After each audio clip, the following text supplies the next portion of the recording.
there? I'm here. Are we clear? We clear. Ooh. Hey, look, we ain't gonna waste no time. I feel like we got some fire ass topics, man. We got some fire topics. So they all came from conversation. And first of all, how's your spirit? My spirit is up. My spirit Yeah, is high. nice. I love it. And everything as far as your day, everything was good. It's gravy. Ooh, she said gravy. All right, let's go. We just gonna get into it, man. Badass kids. Got any Badass shout kids. outs? Well, for who? For the kids? Mm-hmm. I'm not gonna shout them out. We gonna talk about them. No, seriously though, like it sparked a conversation, right? Like when we call children bad, is it really them or is it lack of good parenting? I will say there is a duality to it, but I'm pretty sure whoever's listening, y'all got a cousin or a family member or a friend that your mama or their mama or another adult looked at them like, that's a badass child right there. And it has, most of the time, it don't have nothing to do with the parent. Some children are just, it's embedded in their code, man. They just some little evil things out there. Now, to say that, I understand people will go, well, no, you can't put that on the child. You know, sometimes you can't. You know what I'm saying? Your job as a parent is to kind of like guide them out of that shit. But some of them just come out the womb bad at that. I don't know. Have you ever encountered any children like that?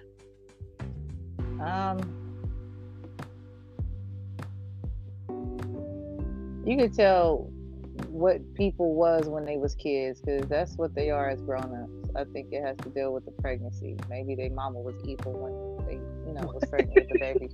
I don't know, but yeah, I encountered some badass kids.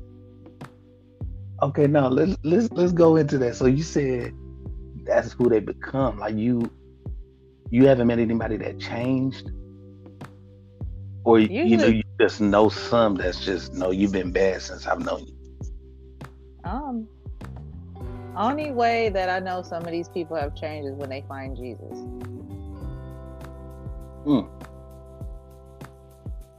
That's all it took. Mm-hmm. Go figure, right? Well, I mean, I want to jump into some of this because these are open opinions. We accept them all because there's no right or wrong answer to these. And what I will say,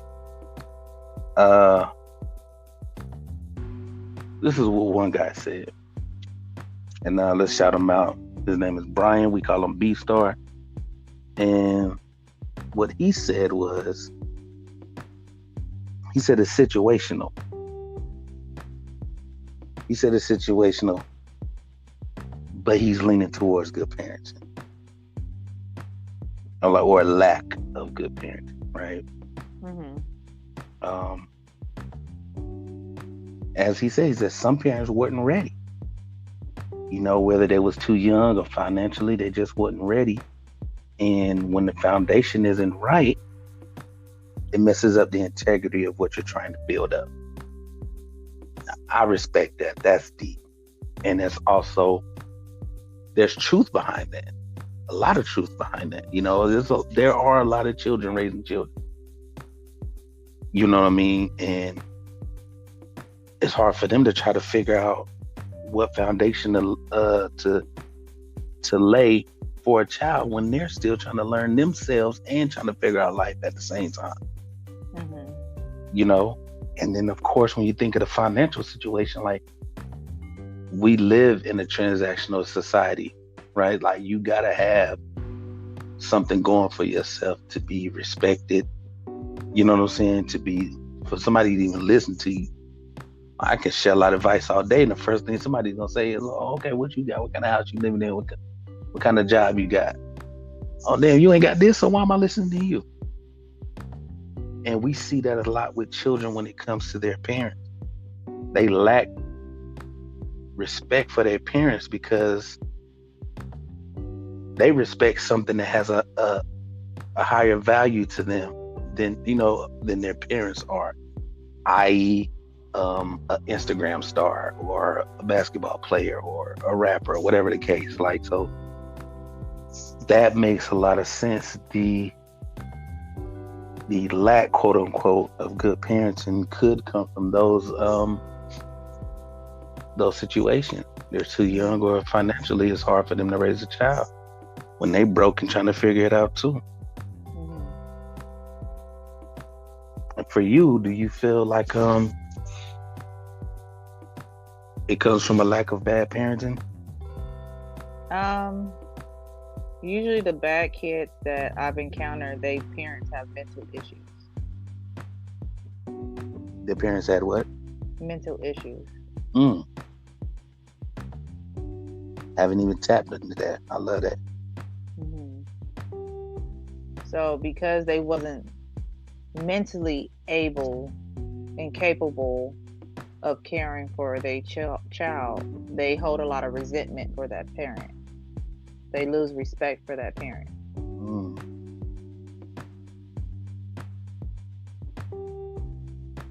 It's funny you said that. I have a response here. This person said, "I don't believe that all children labeled bad are bad children. I think it's more that many people are not educated on mental behavior disabilities that cause some children to do things that are considered bad," Hmm. which is a lot of truth to that as well. Hmm. And then, but you got to ask as well, what is good parenting, right? Because we know that there's no rules to raising children, right? No, But there's not.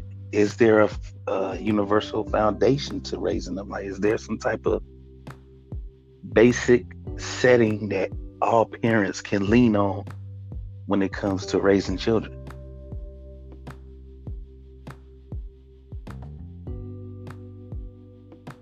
I look at it like kids are just mini people.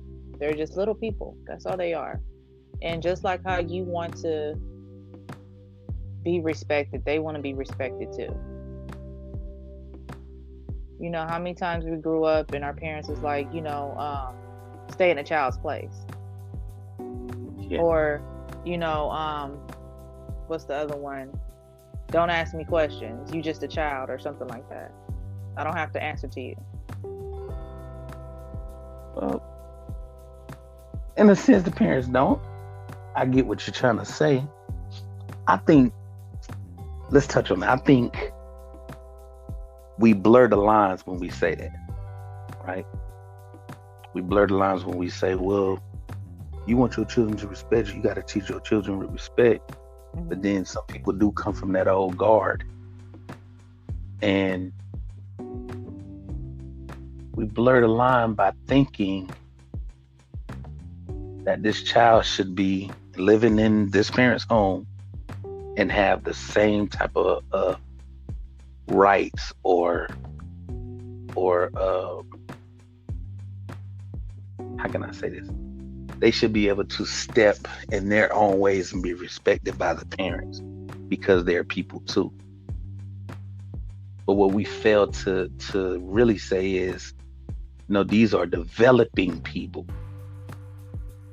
So Mm-hmm. even though they're young, they're still developing. They don't know enough to walk around and ask for respect from their parents. You know what I mean? That comes later when they really start to grow into themselves.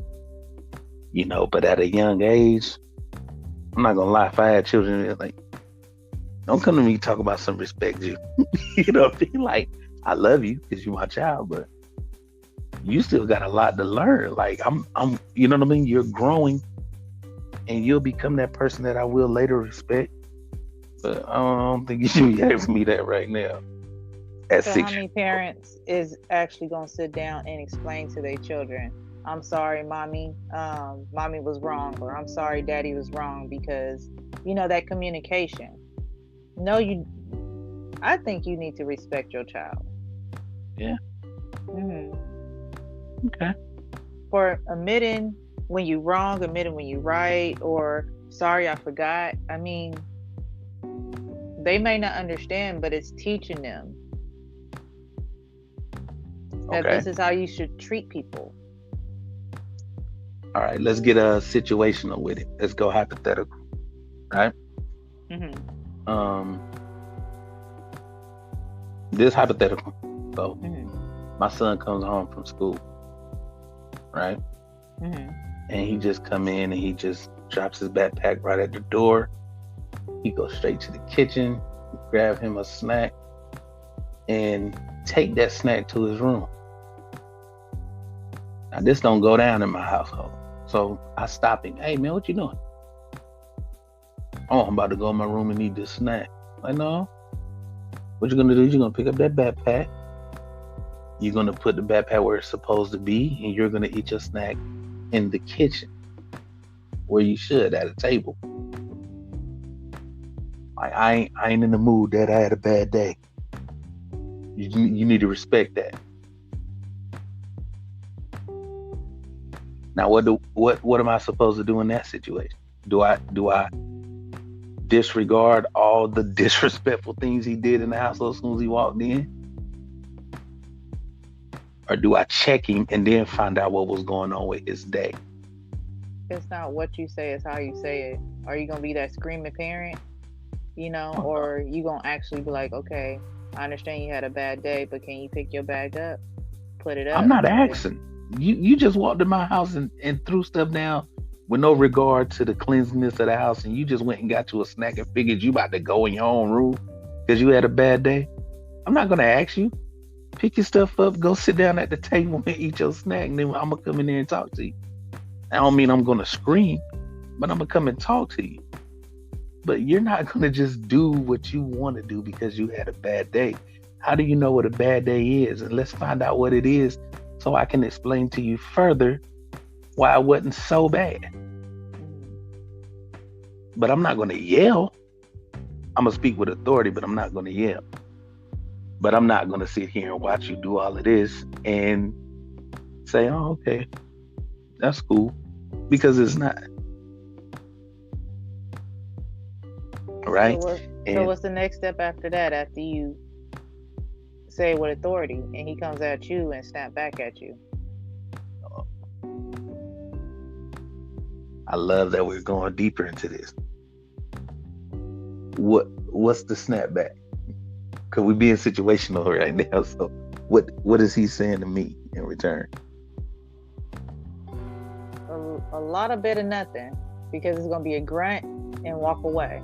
You know how most teenage kids usually be. They really won't say much. They just not gonna do it. Now, now that you've put an age to it, I can switch it up hmm because I was a teenager before. I know just what that shit was. It's stressful because your body developing different. How you interact with people is different because now you're at school, you're in a social setting. Yeah, I get the teenager thing, right? So when I was talking about my hypothetical, this child was like 7, 8. hmm You know what I mean? So with you throwing the age there, I can do that. I can understand where you're coming from, and I can approach it the way you approached it. But don't get me wrong. There are 7 and 8 year olds that got that feisty stuff with them too, because they'll do the same thing. They'll huff and Right. puff, and they'll roll their eyes at you and still ignore you, like you didn't And even I say nothing. right. Now, when we talk about the parenting, a lot of times when we talk about what children do and we consider them bad, we're not at that school, or we're not at that at the school program. We're not around their friends, so the influence can be a mug. You know what I mean? And they can mimic things that they see children doing in school and bring that home, right? But Mm-hmm. as a parent, you gotta know these things, so when you see it, you can assess it as such. Okay, let me go talk to my child because he probably seen some things at school and thought it was cool, and I'm about to talk to him and let him know that it's not. So influences are a mug as well. Like, it's not just a child just, oh, I'm just bad, I want to do what I want to do. He probably saw it somewhere and was like, I'm gonna try this out at home. You know what I mean? So there are tiers to it, man. There are levels to it. And Mm-hmm. I'm not even a parent, right? But I've witnessed a lot of these situations, and I'm going off of experiences that I've seen other parents do, how they handled it. And that that's the good or bad parenting situation right there. Some parents just haul off and go to the far end, and some are calm and they get to talk to their child and get a better understanding, and then lead that child. So So my yeah, question for you is, would you consider a disrespectful child a bad child? well, if they show disrespect and then you show them why it's disrespectful, what being respectful means, and how to maneuver better or different, and they do it again, what what would you call that? Like, what else could you call that? Right? Like, I explained it to you. Okay, you do it again. I guess you didn't get it the first time. Let me explain it to you one more time, right? Because repetition is the mother of learning. Mm-hmm. But how many times as a parent are you gonna sit there and be like, okay, I'm gonna do this again, I'm gonna do this again, I'm gonna do this again? No, because by the second time they know they got it. And if they choose to be disrespectful again, oh yeah, they trying to be a little bad Billy Bad. You know what I mean? Like, that's what's happening in that situation. Mm-hmm.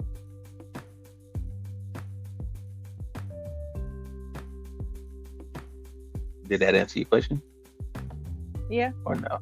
You sure? I'm sure. Because I wanna make sure that I understand you and you understand me. And another person said, and I like this one.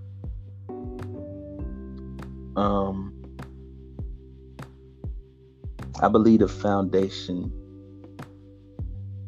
to raising children is to learn your child, love your child, and listen to your child.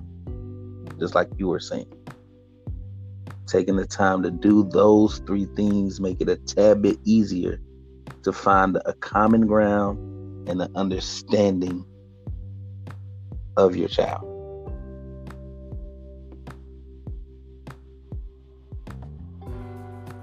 I think that is so true And I because and I I agree.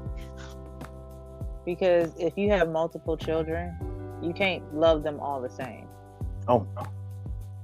One child is going to need more than the other child. Hmm. Doesn't mean you don't love them. It's just that you have to love them differently.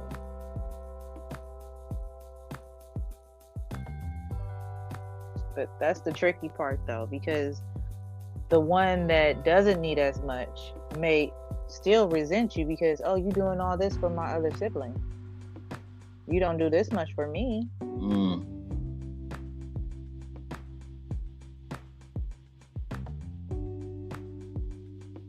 So that's a tricky part right there. Now they grow Also, up angry thinking that you didn't love them as much because you didn't do as much.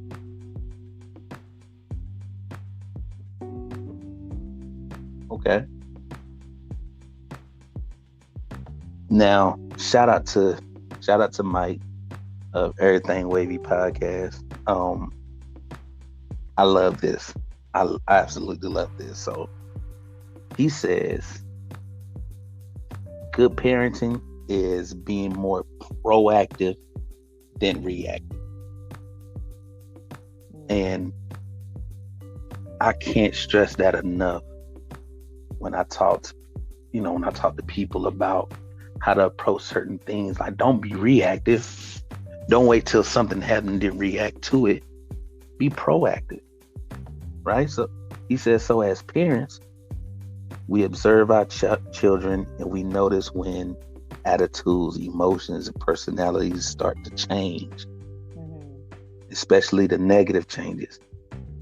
He said these changes could affect the behavior at home and or school, right? He said being proactive is having certain conversations with them about the changes, right? Mm-hmm. Those are traits of good parenting. And he hit that absolutely on the nose, right? So Yeah. let's get back into the hypothetical about my hypothetical son.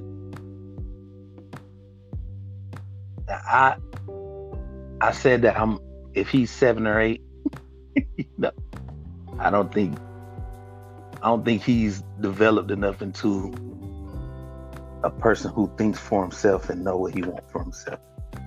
And that's for me to guide them. But at that age, when you said teenagers and they're starting to Mm-hmm. learn themselves, he hit that on the nose, man. Because you know how the world works as a parent because you've been a child before, right? And then Mm-hmm. also, if you pay attention enough to your child, which I hope parents do, you notice these little differences. So you noticing them, and before they get to be bigger than what they are, you have those conversations with them. You be proactive, right? And that way you are help molding them to be a better courteous, you know what I'm saying, respectable, reputable child that's going to grow into a respectable, reputable man or a woman. So that I absolutely love that answer. I absolutely love that input. Mm-hmm. Um, you're a parent. What would you call good parenting in your eyes? Um, it depends. As I go on to continue being a parent, because I still have a young child, I do see different things. Like as he's growing into puberty, um, how am I gonna react when he get his first whiff of something? I know that personality is gonna change there. So you have to approach it as it comes. So So it is really no right way and wrong way. You just have to gauge it and kind of wing it in a way. so you're saying you will be reactive, No, proactive. you'll be proactive.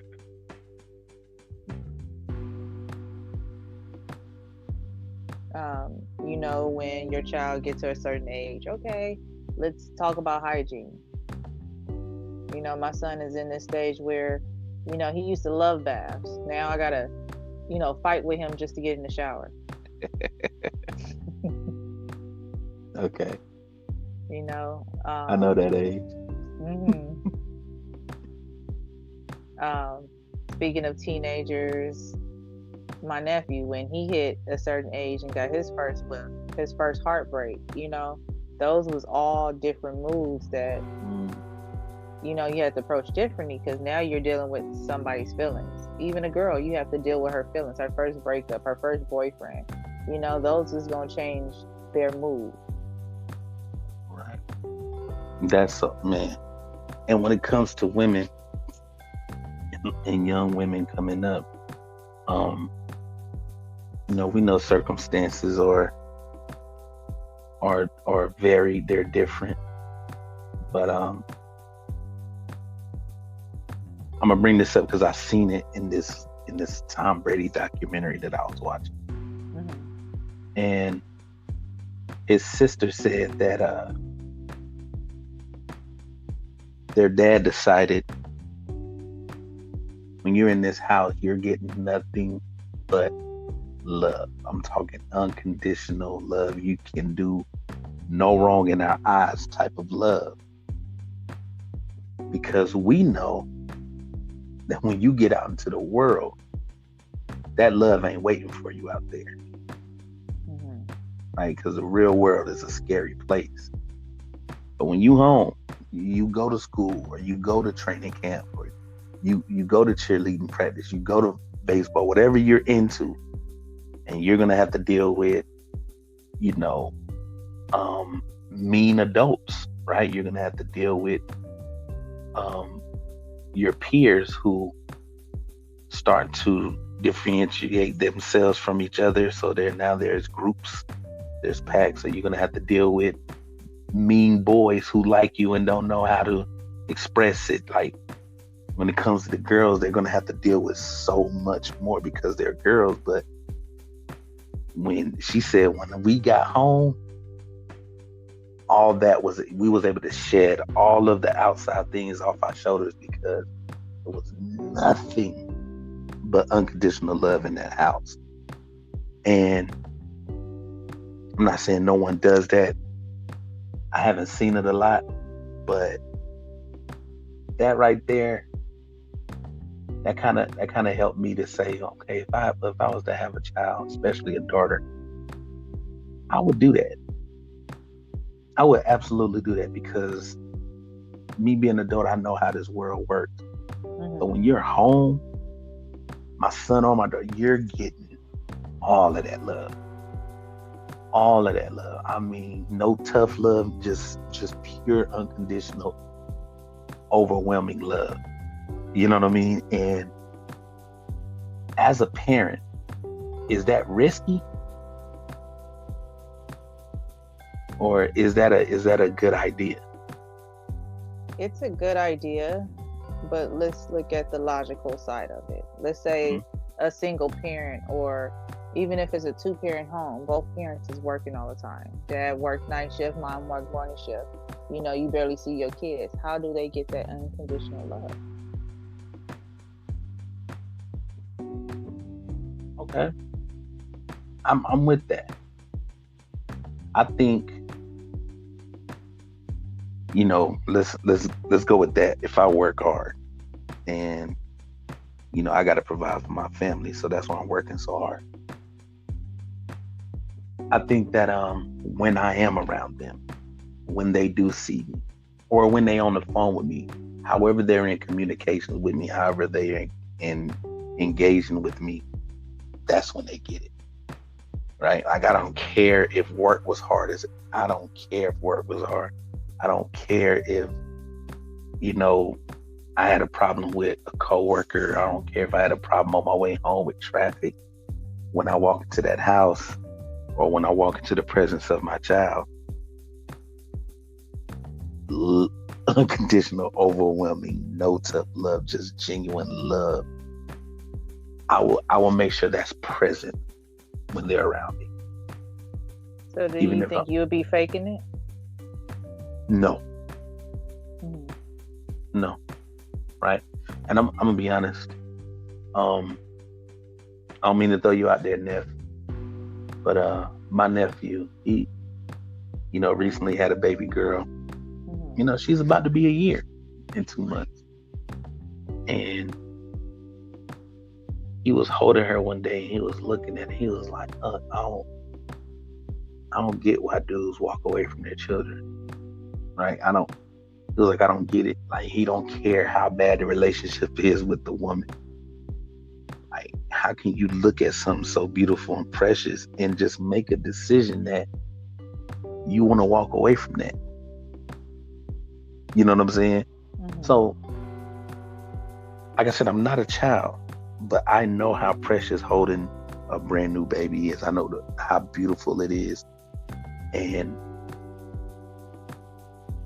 I can see him being that kind of dad. Like, you're going to get nothing but love here. So I don't think it's faking it because this child is a part of you that it came from you. You know what I mean? It's a Mhm. little you. So I don't know. I couldn't see myself faking that. I couldn't see anybody faking that if they're a parent. You know what I mean? So no, I wouldn't feel like it's fake. It's real. It's absolutely real.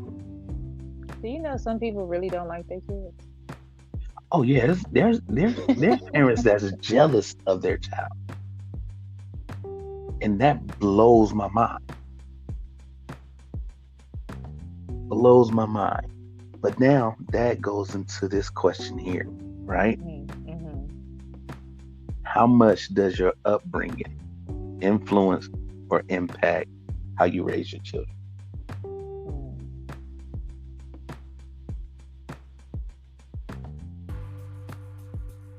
I believe it's a major impact because the things you was taught. A lot of people um whoop their kids. That's something that's been going on for generations because our parents did it. Our parents did it. That's what we were taught to do, and now we're doing it to our kids.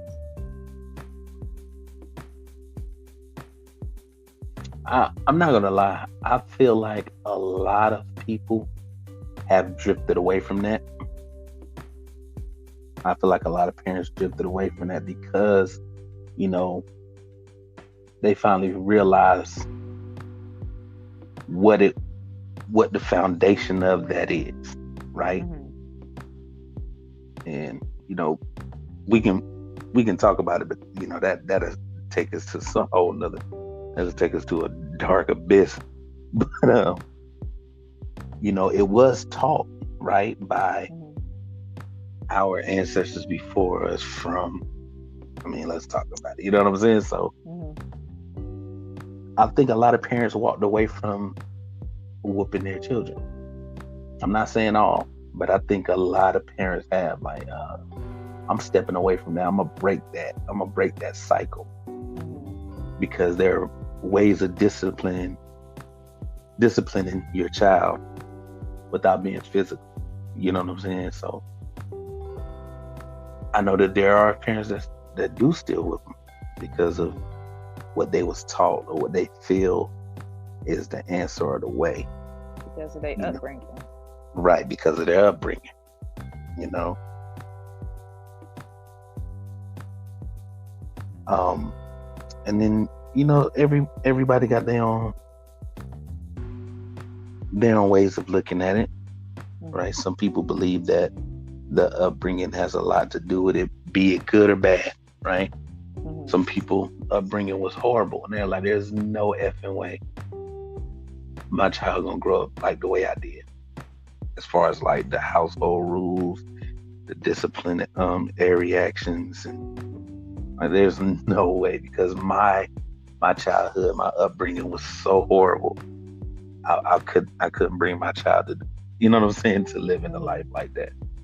Or some people will take on it. Well, look, I got my butt whooped, or this is how it happened in my house, and I ain't grow up so bad. Like I ain't that bad of a person, Hmm. so my child gonna be all right too.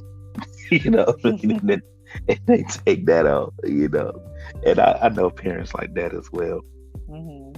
You know, um, so when you say your upbringing totally impact how you raise your child, what part of your upbringing did you take to raise your child? Did you take the good or the bad? I took little parts of here and there because it's different upbringing parts. Also, as you growing up, you do have friends and you kind of look in their households and you see how their parents do Hmm. certain things. So, I mean, it's a factor of numerous of things. It just depends on what you want to take on and how you want to raise your child. Take certain ingredients out the recipe, you Hmm. know what I mean, and implement your own. Yeah, I get it. I get it.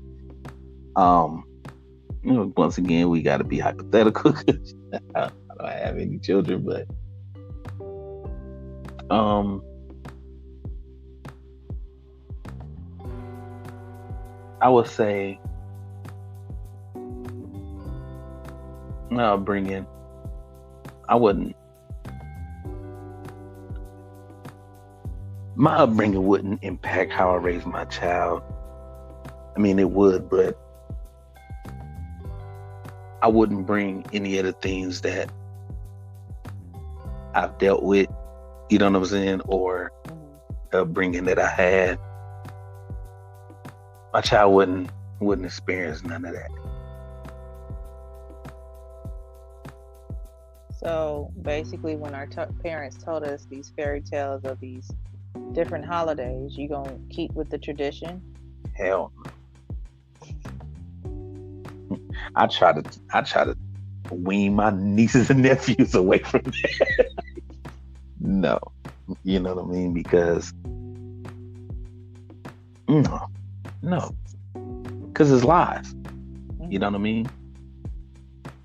It's lies, and I know that they're supposed to be little soft white lies because you want to enjoy the holidays and everything. Because there are some good things about these holidays, right? Like the camaraderie, but there's no way they're gonna know. They're gonna know. They're gonna know from jump, from the rip, and we're also gonna teach them, hey, don't be afraid, or don't think because you know the truth you can't enjoy this day or this time. You know what I mean? Like, no, definitely we're gonna have a good time, but no, they're gonna know. They're gonna know because a lot of it don't make sense. You know what I mean? Yeah. But yeah, as far as my upbringing, I wouldn't dare raise my child the way I was raised. The way I was raised was circumstantial. You understand what I'm saying? But my child is not gonna experience that at all. Well, you can't really say that because I know grown people as of today where they had good parents, but they still chose the streets. Oh no, you said I can't say that I won't. I'm more saying that different scenarios, even though you teach your child to stray away from certain things of your upbringing, sometimes they may choose to still live in that upbringing. Oh yeah. I mean that's a part of that growing stage, right? They gonna start making decisions of their own because they're coming into their own for sure. But what they will always have, I mean always have. I don't even know if speed dial will be a thing by the time I shoot you, but you know, that quick, instant get in contact with pops because something deep is happening in my life right now. Like a decision has to be made.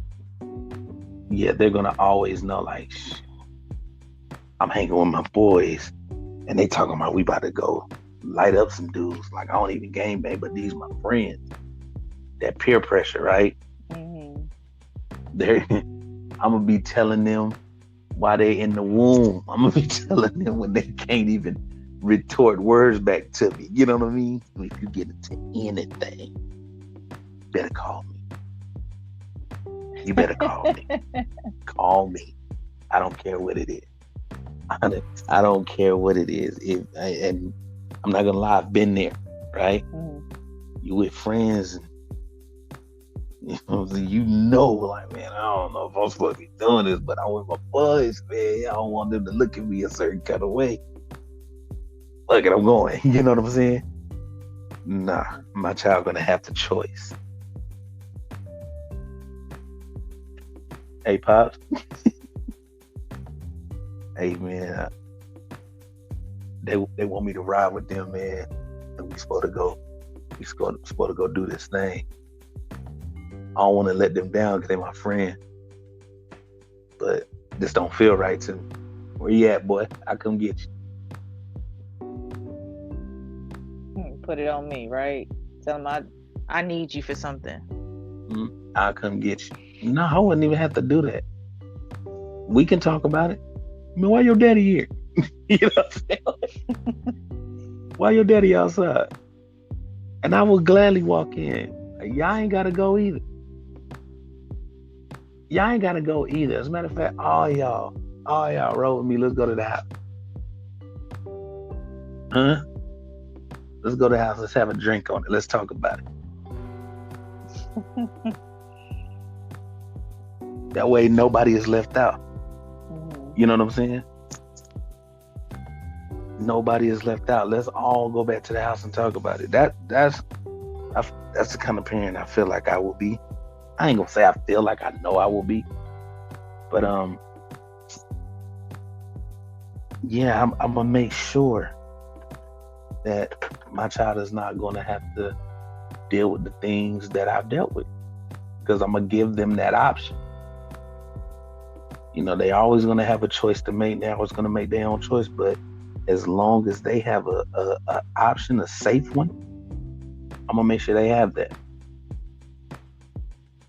And believe it or not, you don't realize that you may have an influence on somebody else's child by doing Right? Exactly, exactly. Because I can say that I learned some things from the male influences of some of my friends. You know what I'm saying? Be it their uncle or their granddad or their dad. You know what I'm saying? Or a big homie of theirs. Like I've learned some things from my friends and the male figures of their lives. You know what I'm saying? So I it. would Mhm. definitely do that. Definitely do that for my child. And I want to go into what this person said. Um, Once again, something that I wow. Um, this person said my upbringing has almost forced me to do it different. Right? It was greatly impacted how I parent because my parents were teens. Mhm. I grew up with them both. My parents parented me out of guilt, pain, and trauma. And I make sure that I don't let my stuff pour into my child. I, I don't hide struggles from my child, Mhm. nor do I make them emotionally responsible for my shortcomings. That cut deep when I read I that, love that. right? Mhm. Because a lot of parents, just like she said, like her parents were teens, so she grew up with her parents. Mhm. They were babies having a baby, and they had to figure their lives out. Mhm.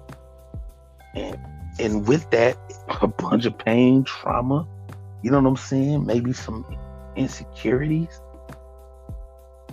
And since this child is pretty much their child, their children with this child, a lot of people they make the child become their friend. Mhm. You know what I mean? Their buddy, their pal, because sometimes they feel like you're all I got and you're mine. So, you should depend on me the way I depend on you. And you're not knowing that you are pouring all of your problems into this child. But this person said, I'm I'm not gonna let how I came up, if you know what I'm saying, Mhm. be a replica of how I raised my child. I'm doing it different. And that's exactly what I was saying earlier. If I was to be a dad, I'm not handling it the way it was handled for me. And I know with mine it was circumstantial, but how far can we use that line? You know what I mean? Yeah. So I yeah, this answer right here, it's it on the nail. And I think that's what makes a good parent.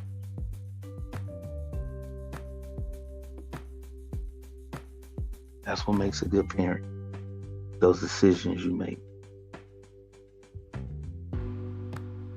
Before we get into our other topic, is I'm I'm gonna touch on something else that I read, and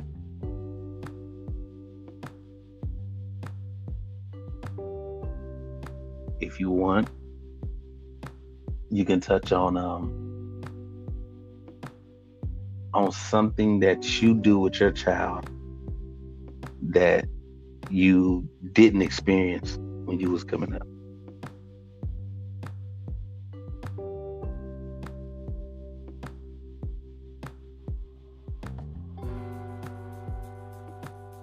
That's a hard one. Because with him, I'm reliving my childhood. Yeah. hmm The excitement of the 4th of July or, seeing something new. Hmm. We're both experiencing it for the first time together. Okay. So,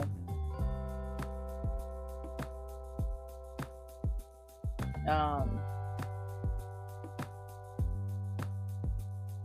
that's a really hard one because a lot of things that I did, like trick or treating, Right. is something that it was different because when we grew up, we was able to go people house to house. Now we can't really do that. We go to the mall. Mm.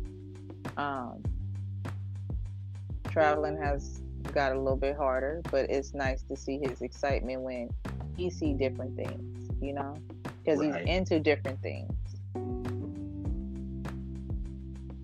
Um, my son likes to draw, so now we are experiencing different things. I I like. never really been to an art gallery.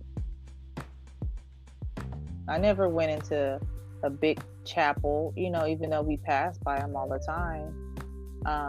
But he's into the architecture. So I would say stuff like that I never experienced as a child growing up, but I'm experiencing now because that's what he's into. Okay. As simple as a train. I never been on a train before.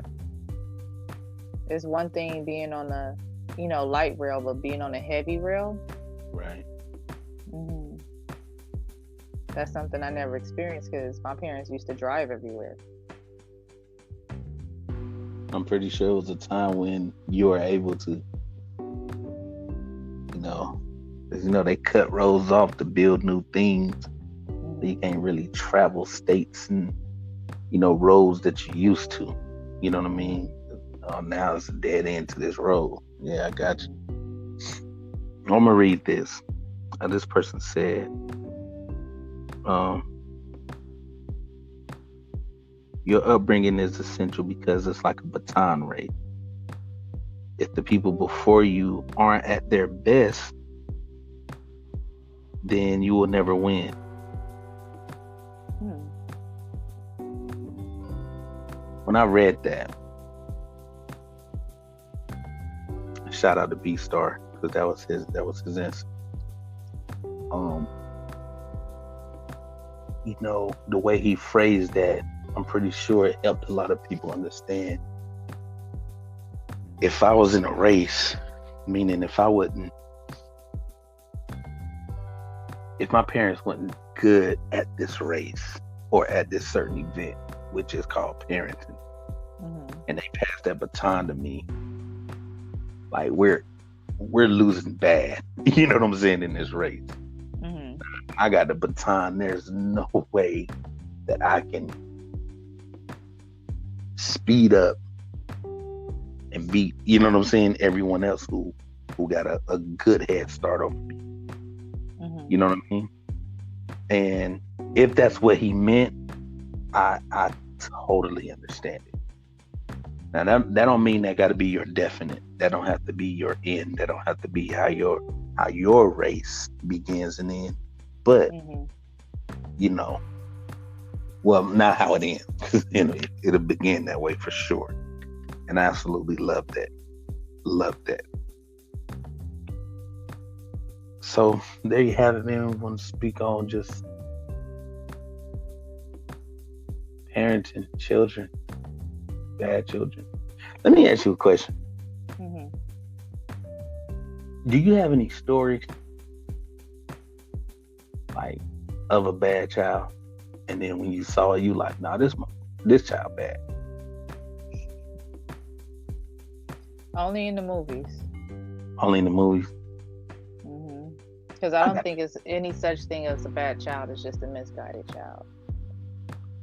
Well, I'm gonna speak on the child that I know, and I know this child's parents, and I can honestly say his behavior. There's no reflection of his parents in it at all. It's none, right? This look, he move on his own, right? He moves on it, and he acts out so much that people who don't know how to deal with a child who's acting out, or he's always into something. First thing they're gonna do is label that child, right? So say he in school and his grades don't really affect in a good way, and it's because of his behavior, but they like his behavior is because he's mentally slow, or maybe he have a condition, and all this whole BS that they like to throw on our children. When I've seen his get down, and his get down is he's not slow or not as smart. He's actually brilliant, but it's rooted in so much bad behavior. You know what I'm saying? That you don't really see the brilliance. Right now, I seen this boy do some little conniving, and he did it so well that the other adults in the room didn't see it. But I stepped back and peeped game. I just sat and watched the whole situation develop, and let's just say they were looking for something. He knew what they were looking for, had it, but decided I'm gonna slide this somewhere to the side, and then start looking for it as well with everyone else. Even though he got this thing that they're looking for, he hid it and just went looking too. Dang, I checked here, I checked there, I can't find it. So when they're ready to give up, like, all right, well, we looked everywhere. This little go and grabs it. And be like, oh, hey, look, guys, I found it. And they're like, oh, man, all right, cool, good job, you found it. And I was like, you little place. I know his parents. They're not like that. So he didn't learn that from them. I mean, what do we call that? Like, that's a little Dr. Evil right there in the work. A little conniving little thing.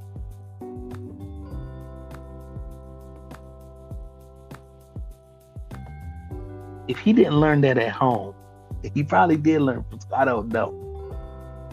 But, we can't put that type of behavior on the parents. That's just all him. And when I looked at that and I saw that, I'm like, you bad little mud. You know what I mean? And I ain't call him out. I just watched in amazement.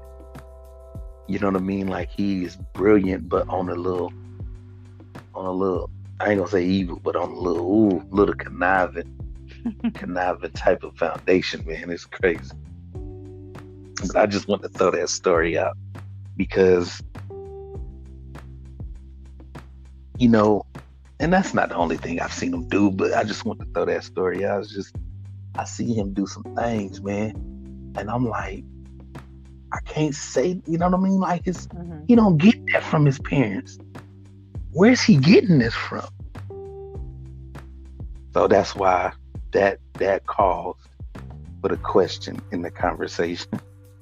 So, we're gonna get into this next topic, and all right, this topic came from one of my good friends. Um, his name is Rich, and one day I'm on the phone with him, and I'm in my feelings, man. I'm in my feelings. I'm complaining. You know what I'm saying? I'm just out of my element. You know what I mean? Like I'm out of my element. I'm on low vibration. I'm on low frequency. And he just came out and said it, man. He was like, hey, man, don't be a basic bitch right now.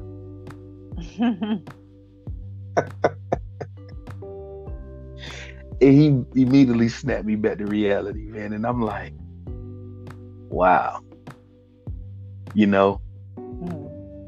you. Because at that moment I was unaware of my actions, right? But for him to see it, for him to be a good enough friend to call me on it, but his choice of words, and we talked about it, and I want to talk about it. Let's talk about it. Basic bitch. What does it mean? How long before I even give my explanation? I just want to say, let's make it clear, I'm not talking about women. Basic bitch is a behavior. All right, it's not a person, it's not a gender, it's a behavior. Like that's someone who lives every day in their feelings. Someone who chooses emotion over logic. Complains all the time, makes everything about them. They just walk around with a cloud over their head all the time. Sometimes thunder and rain come down. You know what I mean? That's just how they live their life every day. And that's what we call a basic bitch. And I gotta ask, have you ever experienced a basic bitch? I think everybody experienced a basic bitch before, male or female. I'm sure. And yeah, right. Because that day I was a basic bitch.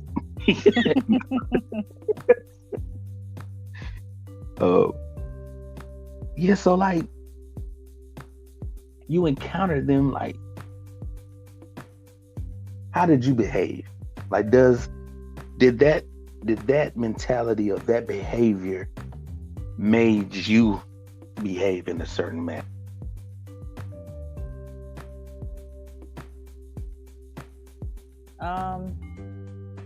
Yeah, it did. It made me observe a little bit more the circumstance and the person.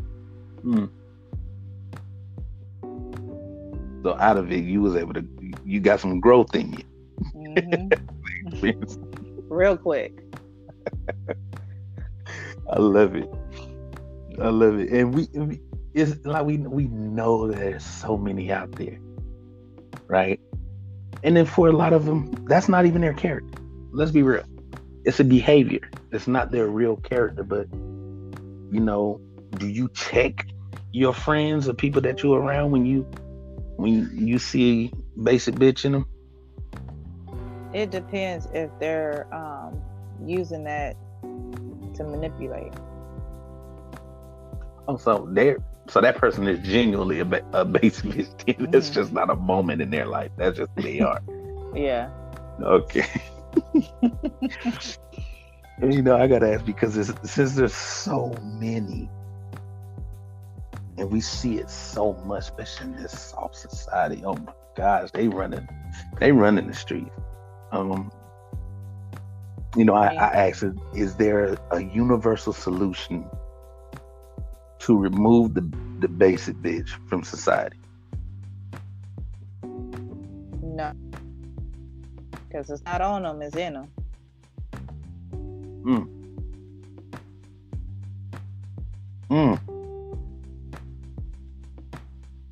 It's in them. Whew.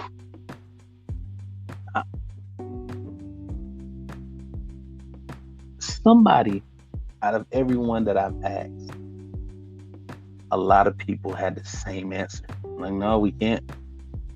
We can't rid the basic bitch off this earth. It's impossible. But one person stepped up and said the solution is for everyone to grow thick skin.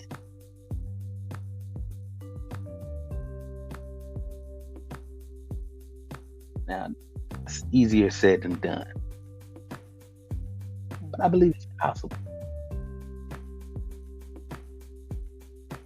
We um, we ain't gonna see it, but that is a solution to cure the basic bitch. Stop being so sensitive over everything, right? You have a moment, but that's all it is a moment of something that upsetted you, right?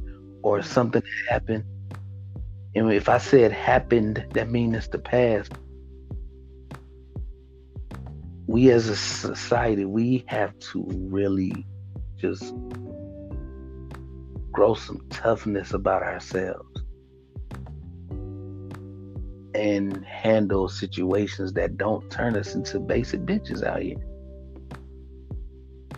So But I believe it's more of the society that's changing. Um, I yeah, was just having a conversation not too long ago about how this generation it's a lot more softer than our generation. a lot more so. And the response from that person was that's because they know something that we don't know. We are evolving. We had So to be hard in our days because we had to be strong of what we was going through. Now things are changing and our children are now having a little more empathy. and you're saying that the soft society we live in is evolution? I would think it is, yes. When we grew up, we was told that we stand up to our bullies. Now they got this law of no bullying. It's made our children a little more softer because a lot of our children is not standing up for themselves. So how do you say you be stronger in this aspect, but you got to be softer in that aspect? Wow. Wow.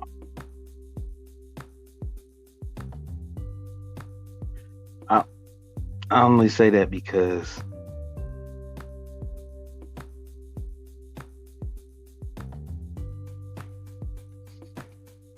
when we speak of evolution, right, Mm, it's the change in the characteristics of a species over several generations.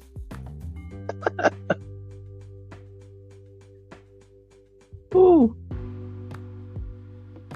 And relies on the process of natural selection.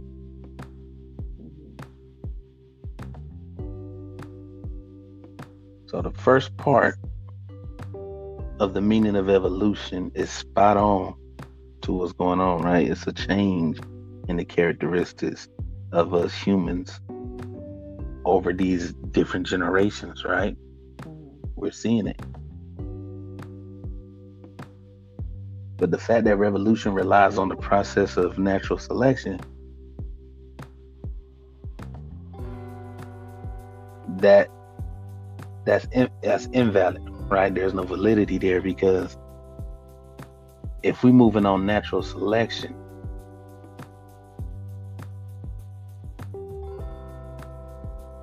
I don't know, like what is this? What's the natural selection now? Being a basic bitch. Oh my gosh.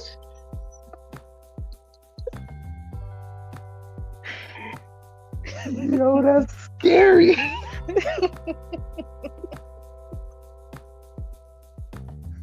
The process of natural selection is to snatch up this sensitive, whiny, everything triggers me. I have a condition. Society? I give you the biggest example that we all Oh, experience. Man. Our last president, right? He said whatever was on his mind. Hmm. Look at how many complaints you got because he said what he felt. Now, Hmm. all these people are grown-ups, but they didn't develop thick skin, you know? I'm still scared at the natural selection of basic bitch in this society, yo. That's scary. Mhm. I remember saying to one of my nephews, I said, boy, I told him, I said, I'm scared of your generation. I'm scared of what this generation is going to take this world to. I said, it really, not like shake me to my core, but it frightens me, man, because it's definitely not what we used to and what we grew up on. And he looked me dead in my eyes. He said, y'all generation raised our generation. I said, wow. So, are we responsible for the basic bitch society where we in, man? Is it us? Is it? How do we trap them? Oh, that's scary, man. And that's so true. We raised these mothers.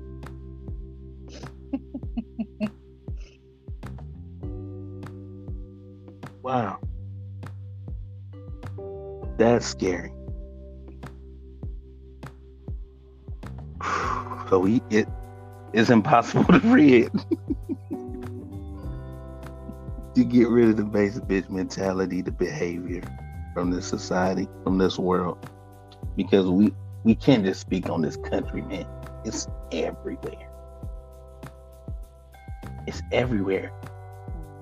And I just want to tap into this because it plays a part, right? Like we've domesticated animals so bad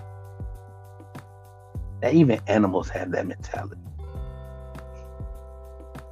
They do. Because I You can't even know, leave my dog on the side of the road. She wouldn't even know what to do. dogs don't know how to just. Man, I'm about to go out here. You can leave me outside. I ain't tripping. I can eat. I ain't gotta worry about nothing. I know where home is, but I'm gonna go eat. We talked about this before. My siblings. We had a dog when we was coming up. We had a dog. We didn't have a dog house for this dog. We didn't have a leash for this dog. The dog ate what we didn't eat, right? We used to put the uneaten food in a pot. We called it slop, and we take the slop in the back and just dump it. He won't even be there waiting for it. The way dogs go to the bowl and wait for the food, he'll come back and be like, "Oh, y'all actually gave me some shit. Cool. I was in the woods eating, so you know, I'm already okay." You're absolutely right. We can't do that with dogs now. They wouldn't know what the heck to do. We done domesticated. We done turned animals into basic bitches. Except cats. Those are different. What cats been cats been arrogant a-holes from generations to generations. It's just they got their own thing. But that's what I mean though. I've seen so many videos of so many people just treat these animals like they're humans, and it just takes away their natural ability to be the animals that they are. Mm-hmm. And I just wanted to point that out because that's how much we're softening the society. Tonight I'm gonna take the blame because my nephew was absolutely correct. He said, if you're afraid of our generation, it's because of y'all. And he was so right about that. But a lot of people say, when it comes to running into a basic, they just get at them. Mm-hmm. They just get out of there. They get away from that person because 9 times out of 10 is going to bring down their vibration, is going to bring down their frequency, which is why I asked you, like, how do you behave when you encounter them? You know what I mean? Like, does it change how you are? You know what I'm saying? And then you have to snap back, like, all right, get up out of here with that. You know what I'm saying? Or Hmm. do you just start to understand them and build with them and be like, I understand, I got it, I feel you, I'm with you. You know what I mean? So that's a small little topic, man. I just want to talk about it. A few people have something to say, man. Let me let me read this. This is funny, actually. This person said,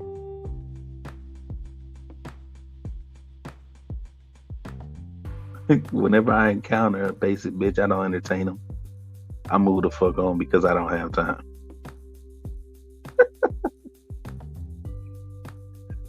And that's the mentality a lot of people have for everyone. But we're not resolving anything if we just walk away from a basic bitch. We got to take them by the hand and help them to understand that that's not a cool lifestyle to live. Yeah, but it's either you walk away or you might end up conforming. You might become a basic bitch yourself. That's see what I'm saying. That's what I mean. You know, you become who you around. If you're around them, just, that just becomes your mentality too, your behavior as well. So that's why I'm asking, like, what behavior do you take on when you're around them? Do you, hey, cut that shit out, or do you, oh yeah, I get it. That's how you feel, and I understand. And that's why thank you, Rich, for grabbing me by my coat. You know what I'm saying? Snatching me up. Hey, we don't do that over here. Cut that shit out. Now we're gonna tap into another topic, but before that, I just want to shout out Keys Sweet, Keys Sweets. And let me tell you something. This young woman is exquisite with the chocolate covered strawberries. You know, she got the change of the colors. However, however you want them done, she can knock them out. You know what I mean? And I gotta shout her out. You know, she does chocolate covered strawberries, cake jars, cake pops, cake sickles. If you want to see her work, if you want to order from her, just if you got Facebook, which everybody does, just type in the name KeysSweets, Key Sweets, and you will not be disappointed. I'm telling you, she's that Valentine's good. Day is coming. It's coming, and she got the orders coming in. She got them coming in. If you want your Valentine orders, go ahead and hit her up so she can make sure you get them on time for your boo thing or your side piece or whoever you want to get them for. Make sure you get them up. And of course, while we were speaking on it, I got to shout out. Got to shout out my boy B Star and everything he's doing over at Gage Entertainment. Dude is making things happen, man. And once again, you know, look him up. Facebook, Instagram, Gage Entertainment. You can even Google. Look him up. And support the brother. Talented man when it comes to music, entertainment, photography, videography, whatever you need in the entertainment world. That's who you hit up. Make sure we shout him out. Cannot forget. And I mean, absolutely cannot forget the Everything Wavy podcast. You know, you got Q and you got Mike. Actually, they got a new episode out now. Go look them up on YouTube, the Anchor app if you got it, Spotify, Apple, anywhere you can hear a podcast, you'll be able to hear them. Anybody that you want to shout out? Not at this time. But if you wanna, you know, slide something in my DM, I don't have a problem promoting you. Let's get it. Let's get it. So we're gonna jump into this last topic. Uh, something that I this is gonna be fun. I believe so. Winners and losers.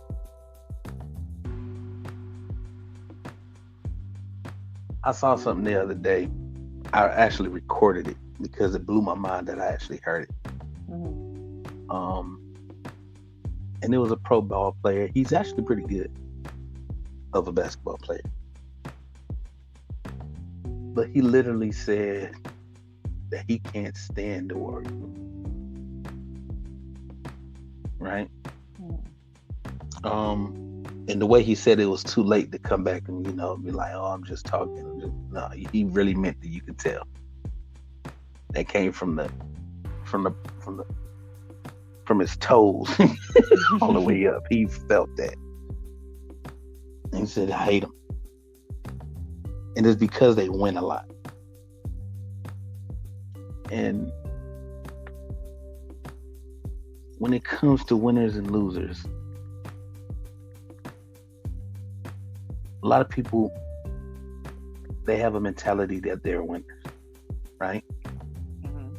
And I got to ask the question, like, are we all, like all of us, are we all winners, really? Like, why do most people think that they are?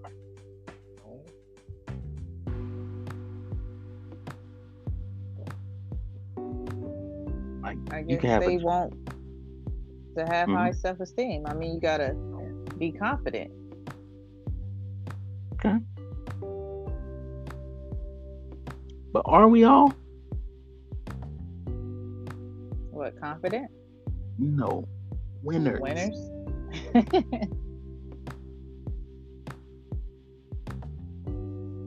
In our own little ways, yes. Yeah. Okay. Now, personally, right? If I was to ask you, you would say you're a winner. If I was to ask Joe Blow over there, hey man, are you a winner or a loser? He will say that he's a winner. You ask people personally instead of a broad spectrum of things. Ask a lot of people. You ask people on a personal level. Yeah, I'm a winner because they know what they've been through. They know what they overcame. You know what I mean? And that's a winner in a lot of people's eyes. Like, man, I overcame some things, right? And I agree with that. I can actually get with that. But there's a but. If you were to, on the surface level, or even if I tell you about me, if you ask me who I am and I give you my age, right? I give you details of my life, and you ask what have I accomplished, and I can literally look at you and say, as a society standpoint, nothing.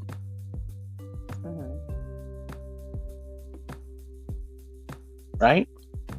Right. You got the house? No. What kind of car you pushing? Is it new? Is it 2020, 2021, 22? No, not even close.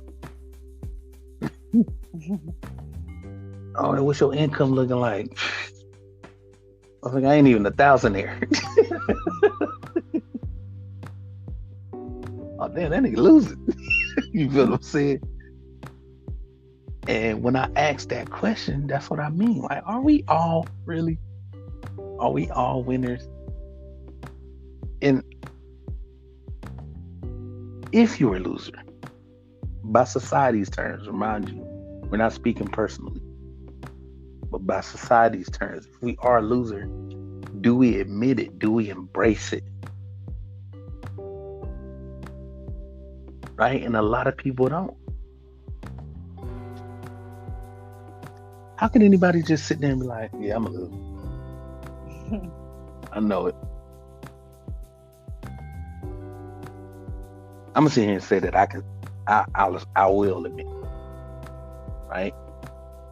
Personally, the things that I've dealt with and been through, call myself a fucking loser. Are you kidding me?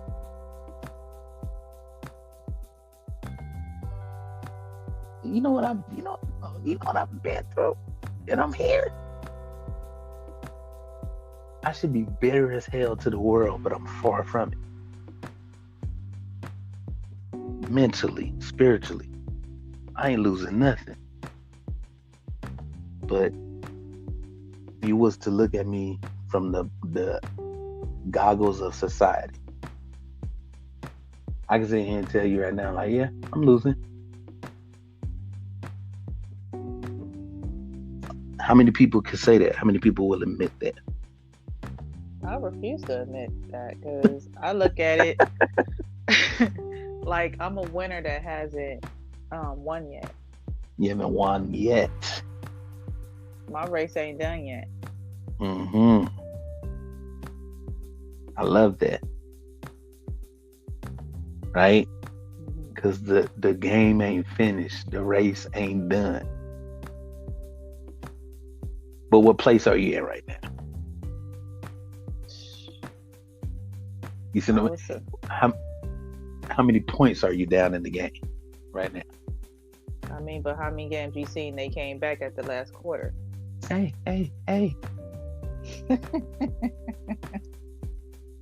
If we speak on that, we talk about games that's over. We talk about the game going right now. I mean, sure.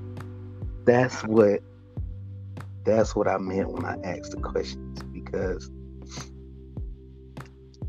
so many people don't want to take on that societal truth. You know what I mean? Mm-hmm. And I get it. Right? This dude said, B-Star, I don't know why I said this dude, my apologies. He said, if you're a loser, you definitely don't embrace it. We all have something in our DNA that makes us want to be at the top of the food chain. So when you lose, you don't get every bit of that loser feeling. But that's only step one in becoming a winner. Right? You could never know what it's like to win if you've never lost. Which is true.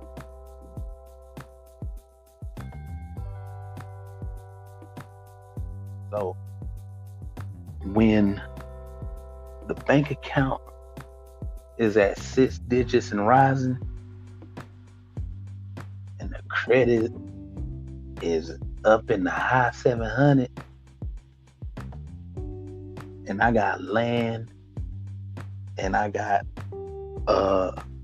assets to leave to my loved one, I'm still losing right now. But it's because of me losing, it is, you know what I'm saying? It's fueling me to be that winner that I'm going to be when it's all said and done. But a lot of people don't just sit there and be like, yeah, I'm losing right now. Like I said, I refuse. If all my bills is paid, I got food in the refrigerator, I got gas in the tank, and my bank account is not a negative balance, I think I'm winning. Okay. And I respect that.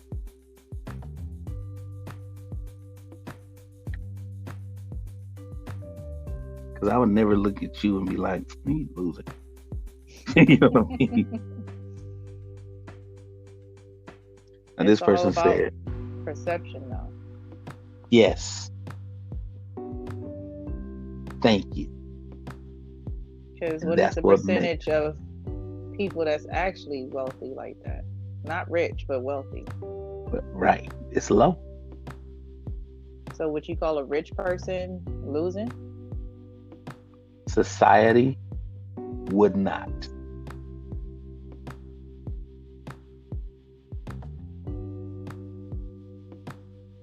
Right? How so? Society would society would look at that person and be like, dang man, they doing good for themselves. Of course they don't know the inner and the outs of what's going on in that person's life. But this is a stranger. You outside and you see that. You see this person driving into this driving this very nice automobile into this very, very wonderful, well built house. You don't know what's going on in their lives, but you see that. What you thinking? Honestly.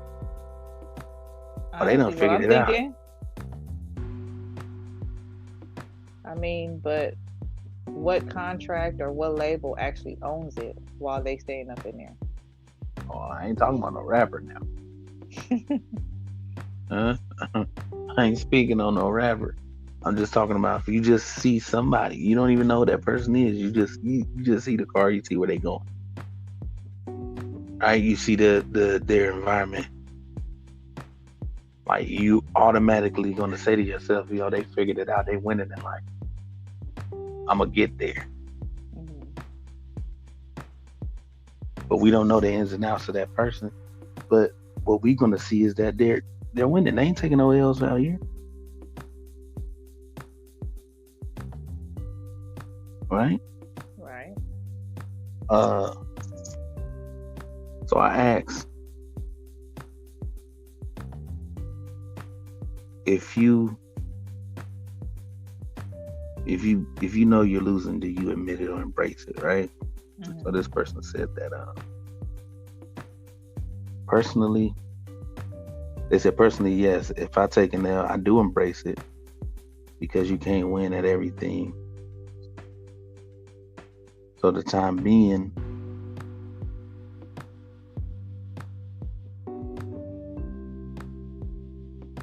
hold on, let's see if I read this right.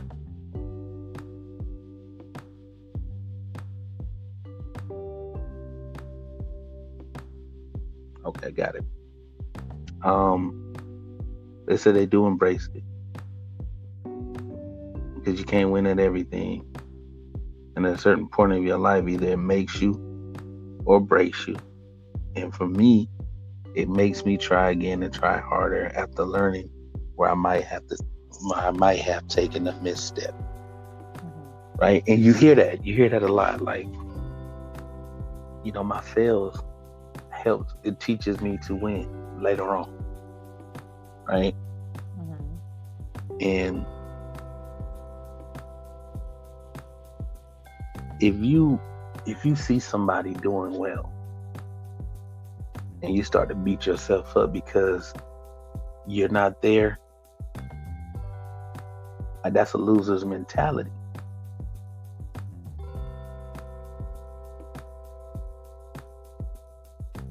Or you So I have a complain about. question. Mm-hmm. So what about those people that always want to one up you? Meaning, do you call them losers because they want to be where you are? You said one up me? Yeah. One up means No, no, that no. Are they doing that or they just want to? they're doing that, or They're one they want to one up you. right. So this person is seeing me do something and then they're gonna do it too, but they do it better. Mhm. That's not a loser's mentality. I actually respect that person, right? Mhm. Because they said to themselves, "Oh, he can do that. He can do that. I know I can do it." And then they go and do it. That is far from a loser's mentality, right? I can introduce somebody to something. Like, man, I'm thinking about doing this, man. Like, I can really see myself doing this certain thing. And that person sitting there is like, you think you can do it? I know I can. And then they go and do it. And they actually do it better than me. If I sit here and be like, oh, this mother straight stole my idea and killing it, that's a loser's mentality. I'm a I'm a applaud that motherfucker because that takes so much confidence in yourself and so much wind in your spirit that you say you're gonna do something better than somebody and then you go and do it. I can never be upset at that person. I can never hate on that person. I can never call that person a loser, even though it was at my expense. They actually did the shit. Oh yeah, somebody one up me. You a winner, dog, because you did it. You feel what I'm saying? You said you would and you did it. Now, if I sit here and I see somebody winning and I'm hating, right? Mm-hmm. No matter what the reason I'm hating for, whether it's insecurity, whether it's you kind of jealous because damn they was able to pull it off. You know what I mean? Mm-hmm.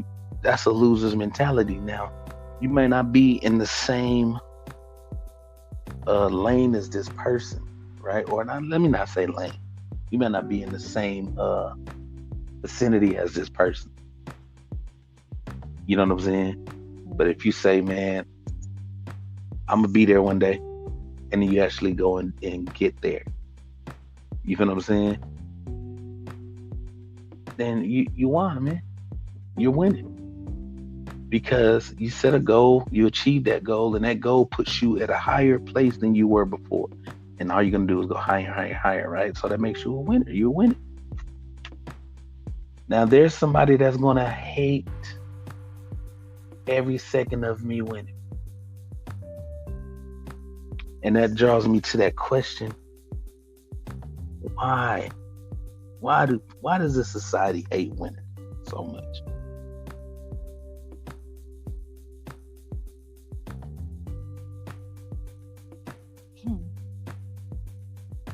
Because it's not them winning, or they don't want you to outdo them. Everything is competitive. Mm-hmm. Everything is.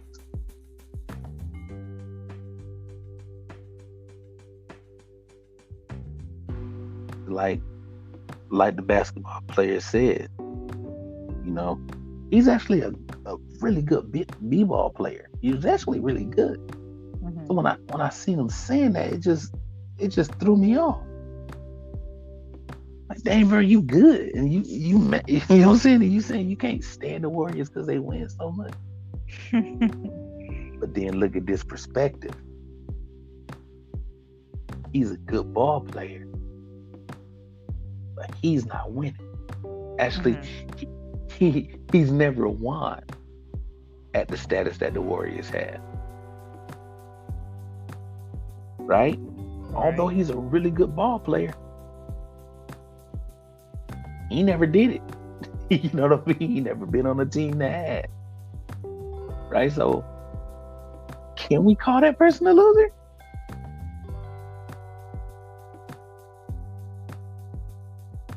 I don't know. Can we? That's a good question. I feel we can. This is why I say that. Like I said, a dude can ball. He can really play. He can play. But he's never achieved what the Warriors achieved, and he can't stand it. He hates the squad because they win so much. You got the skills, but you ain't skilled enough to just have that winner's mentality that no matter what, I don't care what this ball player says, this ball player, this coach says. If I got the skills to go win, I'm going to go and fucking win. Everybody follow me. Even though he's in the league, even though he's a millionaire because he's in the league, he a loser. He's hating on people that's playing the same game as him, and they're winning and he's not.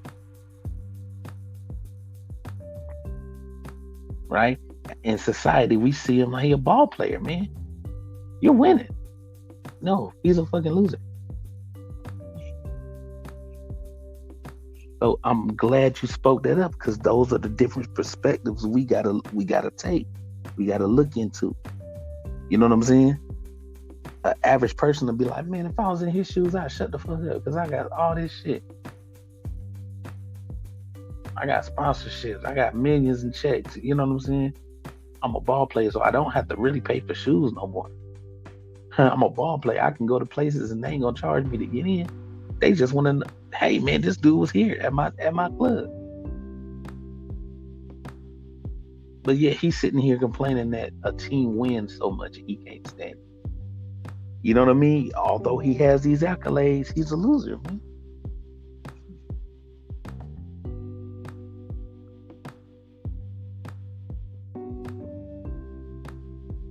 I just want to point out what B Star said. He says society hates winners because that means there will always be competition.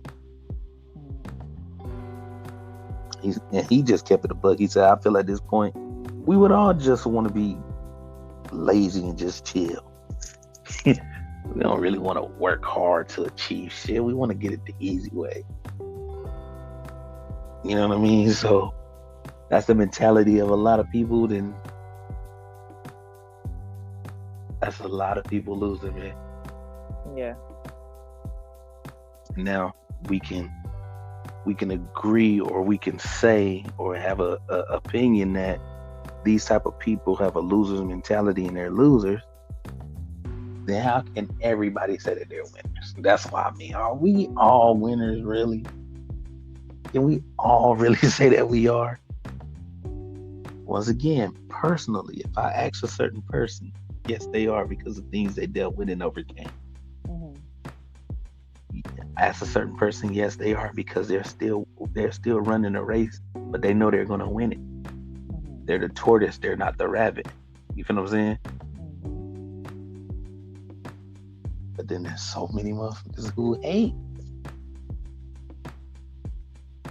that won't go and get it themselves. They just want it the easy way. There's a lot of people out there like that, and they're all losers. I just love the perspective of it, man. I really do. What was the last time you took a L?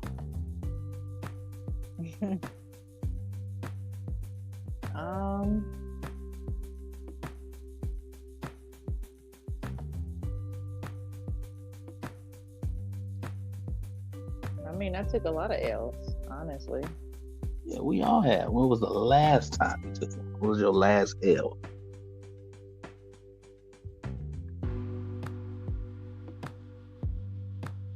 My last L was basically losing a job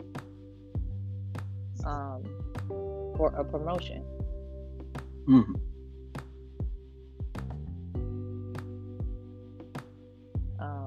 Basically, it was competitive, but I mean, that just go with life. They picked the better candidate. And when you took that L, what you do? Kept on trying.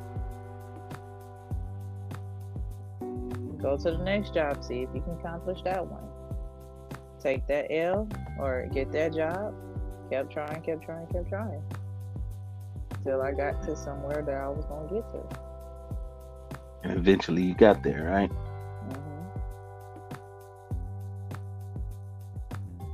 I respect that. The last L I took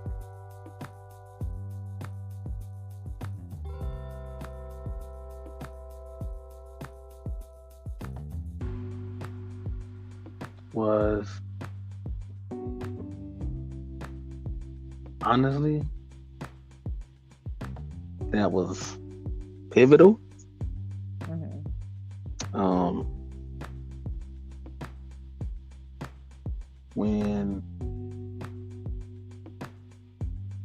When I lost my ex. Now, am I saying that that's something that bothers me to this day, or something that I stew on? Hell no, I'm over it. But that was the last L I took, because I had all the tools to do the right thing, and I did. Right? I knew how Right. to win, but I wanted to control the game versus play the game the way I knew how to play it and the way I should have, and I did.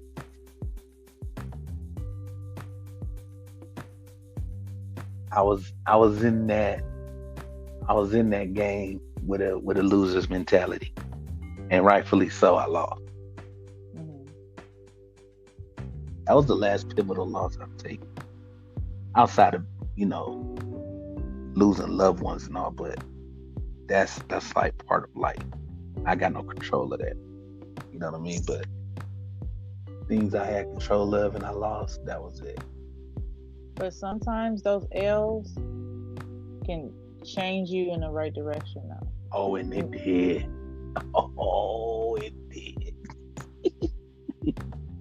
Like a brother. I'm yes. I Hmm. learned. I learned my lesson, and I became a better person because I took that long time of being by myself, and I just evolved me. You know what I mean? Hmm. So for So sure, if you didn't take that L, do you think you would have changed? if I didn't accept that L, No, if you didn't take that L, if you didn't lose, do you think you would have changed? If you actually would have won, do you think you would have changed? no, no, because I would have been comfortable. I would have thought that my way is the way to go, right? Hmm. No, I got this in the bag. I still got her. So You know are you all this really shit I winning? did. Are What do you you mean? really winning? Right I now? mean, no. Meaning you if you didn't take that L, you actually was a winner, right? You wouldn't have changed. So are you actually winning? No, I was actually losing.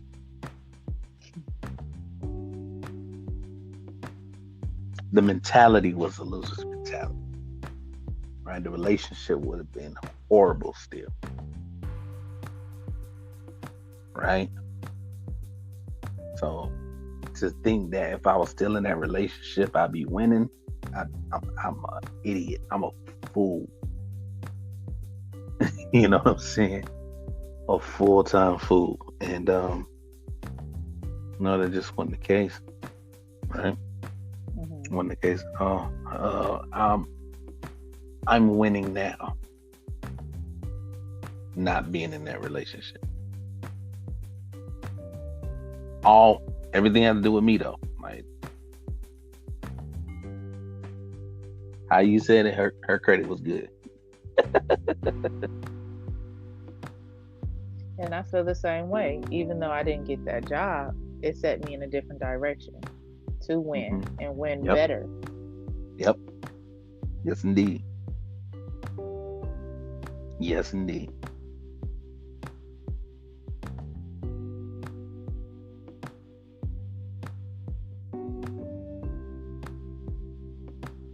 Okay. I want to.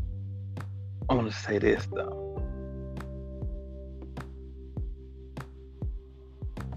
Give me your best winner story. Give the audience, not me. Let us all hear your most valuable win. My most valuable win,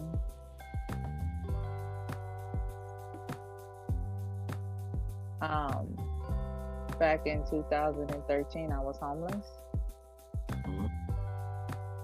and I ended up changing that over a course of 6 months. I felt like I was winning because I was no longer homeless, was able to still keep my job Mm, and provide for my family. let's go. And it sticks with me all the way to today. Rock bottom, build champions. Go. Y'all hear that? If anybody's listening to this and you going through something, you feel like you down, you feel like there's no way up,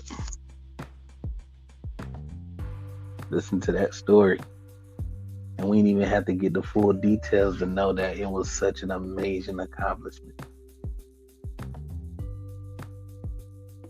You got to rid yourself of that loser's mentality, people. Go out here and win every day. I try to tell people that. Go out there and kick ass today. Go win. You win, let them lose. And we're going to end the show on that note. Queen Naomi, once again, let these people know how they can get at you. You can find me on Instagram, and you can also find me on Facebook. Naomi Where would they? Naomi. Okay. And on Instagram, how can they find it? Angelic Sinju. Hello. Which I just learned is Pearl, by the way. Of course, if you want to get in contact with us, find us, man. We're on Instagram, Incorrectly Correct. Go view us anywhere on any Spotify, Anchor. You can see us on YouTube as well. Leave comments, man. Let us know if there's something that you felt we missed. Right? You felt like there's something that we didn't touch on and you really wanted to hear us touch on it. Because here, Incorrectly Correct, what do we say? We don't have all the answers, but we got all the banter. We can talk all day about it. So we want to appreciate you guys for listening. Want to appreciate you guys for chiming in every week. And I want to thank you, Queen Naomi, for always giving me some new insight, always giving me something new to think about and dwell on and learn from. I appreciate that. I really, really do. And if y'all learned something, let her know, because I'm pretty sure you did. I know I did. And that's going to be it. We're going to see y'all next week. We love y'all. We thank y'all. Peace.